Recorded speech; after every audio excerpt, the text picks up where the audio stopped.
آپ نے کسی سے تجارت کی ہو تو آپ کو اس کا کریکٹر پتہ چل جائے گا، آپ نے کسی کے ساتھ سفر کیا ہو تو آپ کو اس کا کریکٹر پتہ چلے گا، یا واقعی کو آپ کا پڑوسی ہو تو آپ کو اس کا کریکٹر پتہ چلے گا۔ جیسے سیدنا عمر فاروق اعظم رضی اللہ تعالیٰ عنہ نے ایک مرتبہ کسی کے بارے میں پوچھا کہ یار اس کو کوئی جانتا ہے تو بتاؤ، تو کسی نے کہا میں جانتا ہوں، اچھا آدمی ہے۔ تو آپ نے فرمایا کیسے اچھا آدمی ہے؟ تم نے کیا اس میں اچھائی دیکھی ہے؟ کیا تم نے اس کے ساتھ سفر کیا؟ کیا تم نے اس ساتھ کاروبار کیا؟ کیا تم اس کے ساتھ رہے ہو؟ اس طرح آپ نے 2-4 سوالات کیے۔ کہا نہیں حضور میں نے ایسا تو نہیں کیا۔ فرمایا اس کا مطلب ہے تو نے اسے اچھی نماز پڑھتے دیکھا ہوگا۔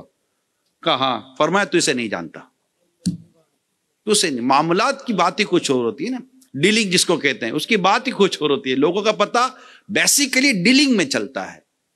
اس لیے سیدنا عمر فاروق اعظم رضی اللہ تعالیٰ عنہ فرماتے کسی کے پیشانی پہ لگے نماز کے نشان سے دھوکہ مت کھانا، دیکھنا یہ کہ یہ بازار میں کیسا ہے، کہ بازار میں اچھوں کے تقوی ظاہر ہو جاتے ہیں، اچھوں کے راز کھل جاتے ہیں، ڈیلنگ میں اچھے خاصے لوگ پھٹ پڑتے ہیں، سودا ہاتھ سے جا رہا ہو تو اچھے لوگ کھل پڑتے ہیں۔ تو بازار یہ بڑا امتحان کا مقام ہے، یہ معمولی جگہ نہیں ہے۔ بازار میں اچھوں کا امتحان جو ہے نا وہ ہو جاتا ہے۔ بھائی کو کاٹ دیتا ہے، بازار میں تو کاٹتے ہیں، بیٹا باپ کے آگے تو بازار میں دکان کھولتا ہے۔ تو بازار ہوتے ہیں، مارکیٹ ہوتی ہے، ٹریڈنگ ہوتی ہے، بزنس ہوتا ہے۔ بندوں کی پہچان ہو جاتی ہے جب آپ کسی سے کاروبار کرتے ہیں تو نفع کوئی نہیں چھوڑتا، کاروبار کوئی نہیں چھوڑتا۔